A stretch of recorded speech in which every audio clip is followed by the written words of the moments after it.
नना प्रथम आप परिचय देवे।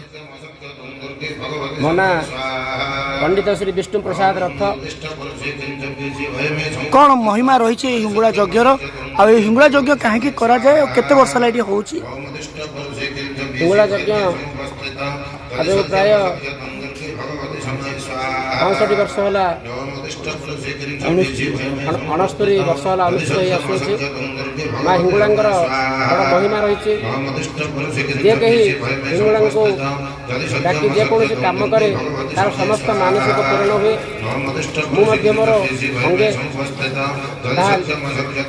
निभाई। गत वर्ष मोर स्वास्थ्य खराब थिला माँ पाखे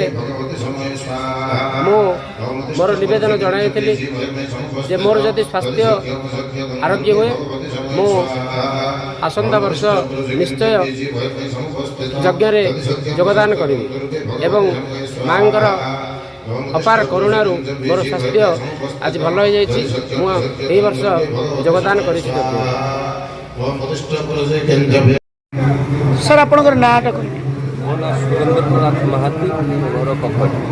सर विश्व शांति हिंगुड़ा यज्ञ आप ग्राम खूब आडंबर सहित पालन कर कौन रही इतिहास आप पिला बेलू केमी देखुले एवं केमी देखुं 1958 मसीह यज्ञ आरंभ होती आमर कखड़ी गाँ जोटा कहुए पालातोठा से जगह हिंगुड़ा जाति पूजा होता आमर स्वर्गत विद्याधर साहू कखड़ी अलसा बजार व्यावसायिक केन्द्र सी आस सब मुरबी मानक से पदरलाभ खटुआ वीरबर राउत भगवान सुतार एवं घनश्याम साहू अमरबर महांती गोविंद महांती दीनमन स्वाई दैतारी छतार यही सब मुरबी मानक धरिकी प्रथम मुठी चाउल आदाय करी ये यज्ञ को एठी आनी करथिले। चाल घरे यज्ञ होता बांशेश्वर सामने से दिन ठारू गोटे कमिटी से वर्ष करते से कमिटी रे पदलाभ खटुआ सभापति थिले संपादक स्वर्गत विद्याधर साहू थिले एवं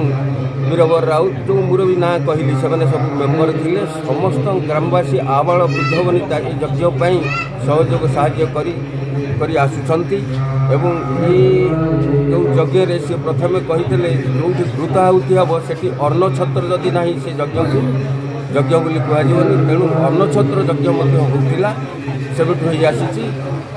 ये यज्ञ आज होगला 1926 मसीहा 2026 है। ये 26 मसीह आमर जिते गाँव सभापति अच्छा ग्राम्य कमिटी ग्राम्य सेक्रेटरी एवं यज्ञर जो मैंने कमिटीर प्रेसिडेंट सेक्रेटरी एवं केसीआर से यज्ञ कार्य सबू ग्रामवासी साहाय्य सहयोग कर अच्छा ये कमिटीर सभापति चंद्रशेखर परिड़ा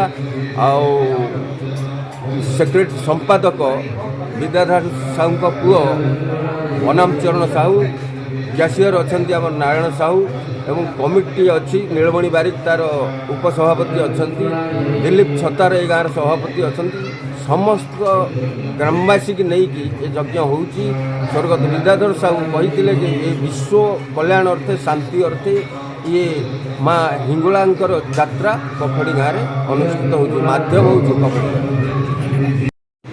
सर परिचय देवे आपणकर मैधर दोलाई कखड़ी कौन कहे विश्व शांति हिंगुड़ा यज्ञ आपणकर गाँव जो होची से संपर्क में कौन कहे विश्व शांति हिंगुड़ा यज्ञ आम स्वर्गत विद्याधर साहू कखड़ी ओडिशा बजार सी आम धर्मग्रंथ स्टोर कर प्रथम अनुग्रह करते आरंभ करते दीर्घ 69 वर्ष बर्तमान यज्ञ को है यह सुचारू रूपे से चल आसते संपादक थे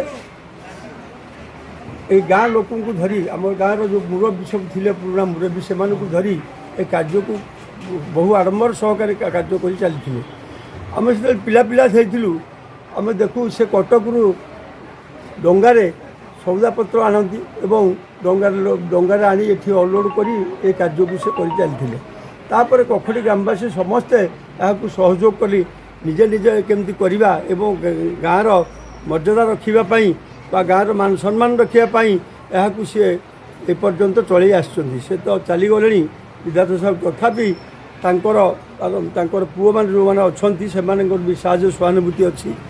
ଆଉ ସେମାନେ ଏଠିକି ଯଜ୍ଞ ବେଳେ ଆସନ୍ତି ଏବଂ ଅନ୍ୟମାନଙ୍କଠୁ ମଧ୍ୟ କଲେକ୍ସନ୍ କରନ୍ତି। ଆଉ ଆମ ଗ୍ରାମବାସୀ ପୋଖରୀ ଗ୍ରାମବାସୀ ସମସ୍ତଙ୍କର ଏହି ଯଜ୍ଞ ପ୍ରତି ସହାନୁଭୂତି ରହିଛି ଏବଂ ସମସ୍ତେ ମଧ୍ୟ ଏଠି এই କାର୍ଯ୍ୟଟି କରି ଗାଁରେ ସୁନାମ ଅର୍ଜନ କରିଛନ୍ତି। ପ୍ରଥମେ ଯେତେବେଳେ ଯଜ୍ଞ ହେଉଥିଲା ଆମର ତ କିଛି ନଥିଲା, ଆମେ କାଠ ବାଉଁଶ ଆଣି ଆମର ଲୋକମାନେ ଏଇ ପୋଖରୀ ଗ୍ରାମବାସୀ କାଠ ବାଉଁଶ ଆଣି ୟାକୁ ଯଜ୍ଞ ଏଠି ଆରମ୍ଭ କରିକି କରିଥିଲେ।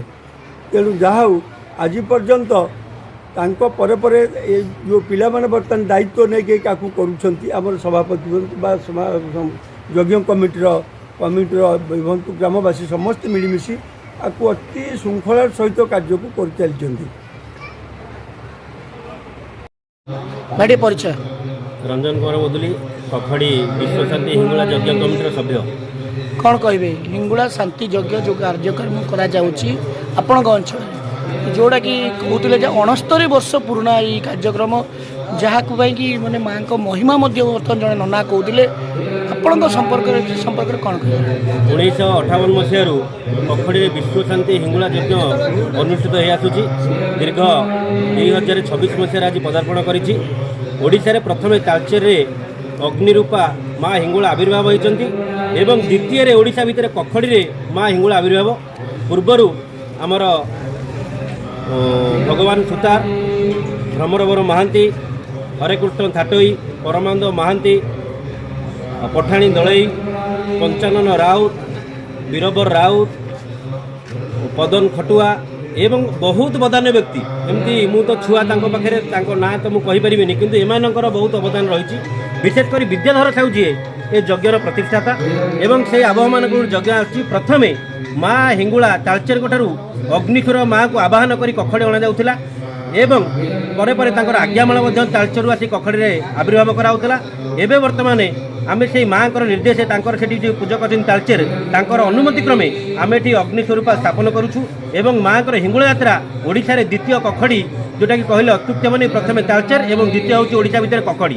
ହିଙ୍ଗୁଳା ବିଶ୍ୱଶାନ୍ତି ଯଜ୍ଞ ପ୍ରତିଷ୍ଠା ହେଉଛି ଏବଂ ମୁଁ କହି ରଖିବାକୁ ଚାହେଁ ଏଠି ବହୁତ ମାଆଙ୍କର ବିଶ୍ୱାସ ଅଛି, ଭକ୍ତମାନଙ୍କର ବିଶ୍ୱାସ ଅଛି। ମାଆଙ୍କର ଆବିର୍ଭାବ ଏଠି ମଧ୍ୟ ଭଲରେ ଅଛି। କାହିଁକି ନା ମୁଁ ଗଲା ବର୍ଷ ଗୋଟେ ମାନସିକ କରିଥିଲି, ମୋର ଗୋଟେ ଅସୁସ୍ଥ ହୋଇଥିଲା ମୋର ବନ୍ଧୁବାନ୍ଧବ ଭିତରେ ଏବଂ ମୁଁ ଏ ବର୍ଷ ମଧ୍ୟ ମାଆଙ୍କୁ ସେଦିନ କଳସ ବୁଡ଼ାରେ ମୋ ସ୍ତ୍ରୀ ମଧ୍ୟ ମାନସିକ କରିଥିଲା, ଯଦି ମୋ ବନ୍ଧୁର ସେ ଶରୀର ଆରୋଗ୍ୟ ହୋଇଯାଏ ମୁଁ ମାଆଙ୍କର ଯଜ୍ଞ ଭଣ୍ଡାରରେ ଯେଉଁ ବଡ଼ ଚାନ୍ଦୁଆ ଲାଗୁଛି ମୁଁ ପ୍ରଦାନ କରିବି। ଯାହା ହଉ ମୋର ମନବାଞ୍ଛା ପୂର୍ଣ୍ଣ ହୋଇଛି, ମୋ ସ୍ତ୍ରୀର ମଧ୍ୟ ମନବାଞ୍ଛା ପୂର୍ଣ୍ଣ ହୋଇଛି। ଆମେ ଏ ବର୍ଷ ମାଆଙ୍କର ଚାନ୍ଦୁଆ ମଧ୍ୟ ଦେଇଛୁ ଏବଂ ମାଆଙ୍କର ଏଠି ଅପାର କରୁଣା, ଏଠି ହଜାର ହଜାର ଭକ୍ତ ଆସିକି ପ୍ରସାଦ ସେବନ କରୁଛନ୍ତି ମାଆଙ୍କର। ଯେଉଁଠି ବାଲିଲୀଳା ନାହିଁ ସେଠି ଯଜ୍ଞର ମହତ୍ତ୍ୱ ବି କିଛି ନାହିଁ। ତେଣୁ ଏଠି ହରିହାଟ ଆମର 4 ଦିନ ଧରି ହୁଏ, ପାଖାପାଖି ହଜାର ହଜାର ଲୋକମାନେ ଖାଆନ୍ତି ଏବଂ ପୂର୍ଣ୍ଣାହୁତି ଆସନ୍ତା କାଲି ଦିବା 4:30 ମାଆଙ୍କର ପୂର୍ଣ୍ଣାହୁତି ଅନୁଷ୍ଠିତ ହେବ ଏବଂ ପାଖାପାଖି 5,000ରୁ 10,000 ଲୋକଙ୍କର ଏଠି ସମାଗମ ଏବଂ ମାଆଙ୍କର ଅନ୍ନଛତ୍ର ଖୋଲାଯାଇଛି। କାହାକୁ ବାଦ ବିଚାର ନାହିଁ। ଏ ଗାଁ ହେଉଛି 36 ପାଟକର ଗାଁ। ଜାତି ବର୍ଣ୍ଣ ଧର୍ମ ନିର୍ବିଶେଷରେ ସମସ୍ତେ ଭାଇଚାରା ସମ୍ପର୍କ ନେଇ ଏ ମାଆଙ୍କ କାମରେ ସାହାଯ୍ୟ ସହଯୋଗ ସଦାସର୍ବଦା କରିଆସୁଛନ୍ତି ଏବଂ ଆଗାମୀ ଦିନରେ ମଧ୍ୟ କରିବେ। ତେଣୁ ମାଆଙ୍କର ଆବିର୍ଭାବ ଏଠି କରୁଣା ଅଛି, ଆଶୀର୍ବାଦ ଅଛି। ମାଆଙ୍କର ଅପାର କରୁଣା କହିଲେ ତୁଳନୀୟ ହେବ ନାହିଁ, ଯେଉଁଟାକି ତାଙ୍କର ଅପାର କରୁଣା ଆମମାନଙ୍କ ପ୍ରତି ଅଛି ଏବଂ ଏ ଯଜ୍ଞ ଅନୁଷ୍ଠାନ ଦୀର୍ଘଜୀବୀ ହୋଇଛି ଏବଂ ଆଗାମୀ ଦିନରେ ମଧ୍ୟ ଏହି ସାହାଯ୍ୟ ସହଯୋଗରେ ଦୀର୍ଘଜୀବୀ ହେବ।